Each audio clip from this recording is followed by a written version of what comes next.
Alright, welcome back to the next lesson.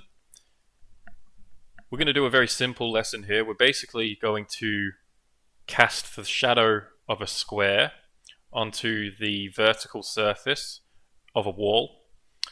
So you can see here is a square in elevation view, and we have the wall just sitting just behind it.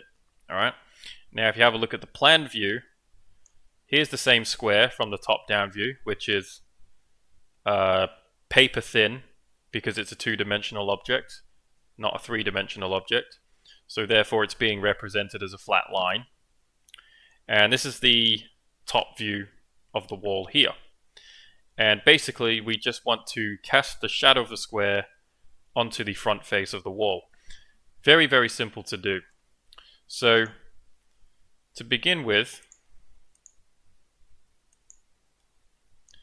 what you have to do is you have to draw 45-degree diagonal lines from each corner of the square. Okay? So just go from each corner of the square, 45-degree diagonals, until it hits the bottom of the wall.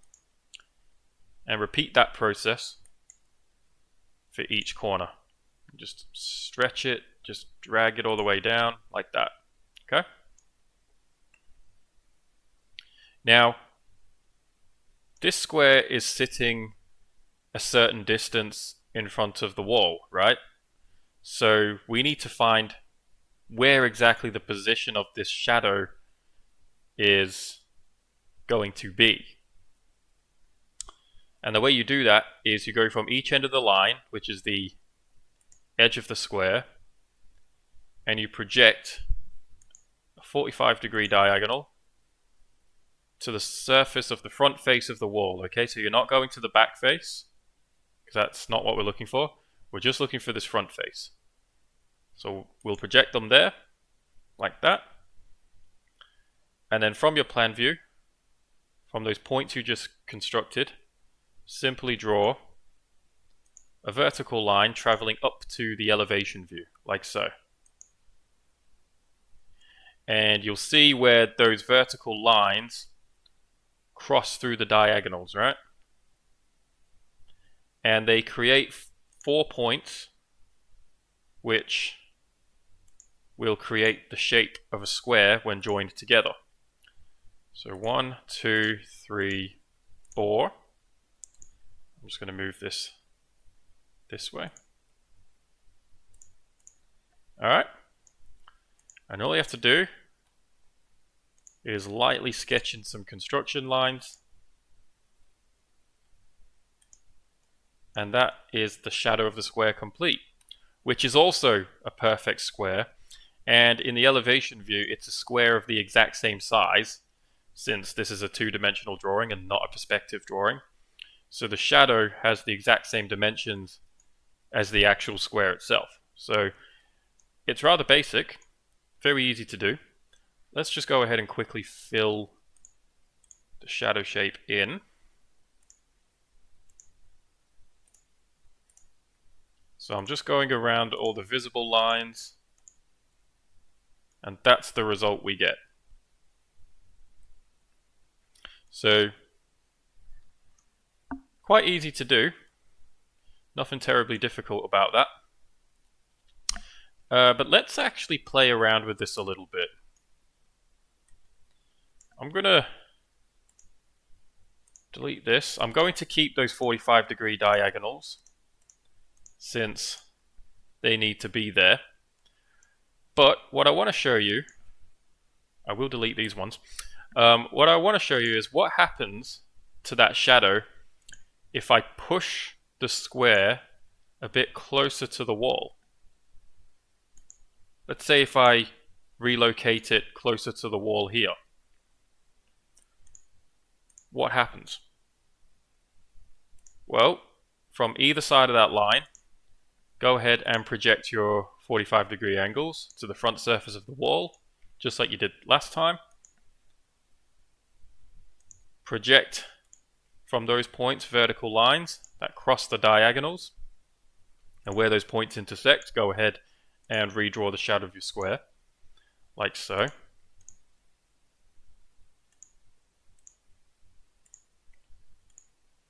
shade in the visible part, and the shadow now looks like that. So the shadow is closer to the actual square itself because we pushed the square closer to the wall. And if you pushed it even closer, let's say if the square was right on top of the wall, like touching the wall surface, then there wouldn't be much of a shadow at all. So the general rule of thumb is the closer an object is to another object's surface, then the closer the shadow is going to be to the object, right? So hopefully that makes sense, but you can see how that works visually. So I kind of want to talk about the mechanics of why we use 45-degree diagonals in elevation drawings. Before AutoCAD, architects obviously had to draft all of their designs manually, and they didn't have things like 3D programs and 3D modeling in order to bring their creations to life. And so they had to kind of figure out a system where they could render their drawings really accurately and very realistically in order to bring the concept to life. And the art of skiagraphy, which is the art of shadow casting, was basically the tool to do that. And it served quite a unique purpose. It had a very important function. One purpose was that it created really beautiful, realistic diagrams, which helped craftsmen and builders and architects visualize their projects more clearly. But the second purpose of skiagraphy was to actually introduce a sense of depth into the drawing, right? Because shadows can make the drawing three-dimensional. So if I remove these shadows, right, I'm stuck with a two-dimensional drawing of a square in front of a wall. But we have no sense of depth with a two-dimensional drawing. We have no idea how far away that square is from that wall. It kind of just looks like a rectangle with a square cut out of it. So when we use shadows to construct our diagrams, then we've got a much clearer sense of what's actually happening in the image. So in a three-dimensional drawing, you have three different dimensions, right? Hence the name. You have height, you have width, and you have depth, right? So height and width are fairly obvious. Depth is similar to width, I suppose, in a sense. But depth can be used to actually tell you the distance of how far one object is from another, right? And that's very clear to see in a 3D drawing. But in a 2D drawing, you've only got two dimensions. You've only got height and width, and you don't have depth. Whoops. You don't have depth. But skiagraphy gives you depth. I want to show you this neat little trick right here. Let's actually measure the distance from the front surface of the wall to the square, right?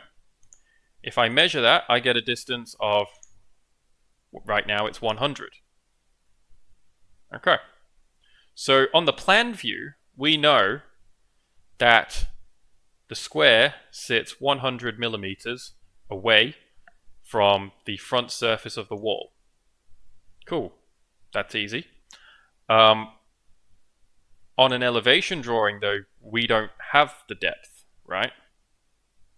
Well, wrong. We do have the depth. If you measure, let's say, this edge of the square to this edge of the shadow, right? So you're measuring the relevant part of the shadow according to that particular edge. Look at that. I've got a measurement of 100 mil. So the shadows are not just making the drawing beautiful, they're actually giving us information. They're giving us measurements. They're telling us exactly how far away that object is from the surface of the wall. And I think that's really neat. And I think it just goes to show you just how clever these architects from over a century ago were.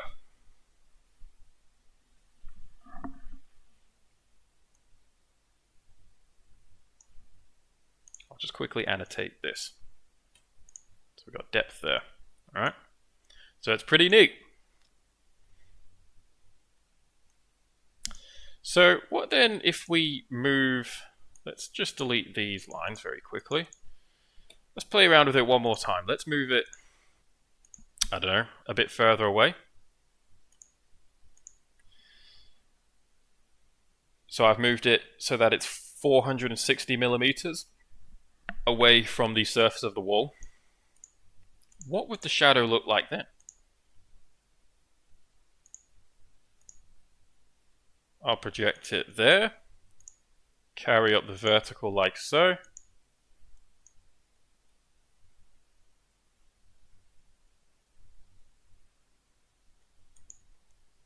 And I'm only going to stop right there, because you can see the edge that's furthest away here is relevant to this diagonal, and this diagonal marks the top of that shadow.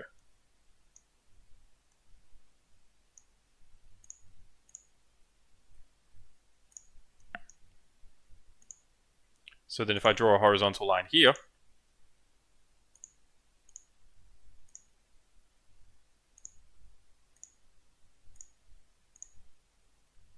that's my new shadow. So it's only partially on the wall, and the rest of it is on the floor. But because this is a 2D drawing, we don't see the shadow on the floor. So we only see that top portion of the square being casted onto the wall. And again, if you choose an edge and measure the distance to its relevant part of the shadow, you'll get a measurement of 460. And that's why we are casting shadows in 45-degree angles, because it's slightly simpler, although there's nothing simple about skiography, but it is slightly simpler than using any other angle. And it's also giving us measurements. It's giving us the depth. So, pretty cool. It's pretty cool. It's a very cool art form. So play around with that one. Very, very easy method. Yeah, just try playing around with it. Maybe rotate the square.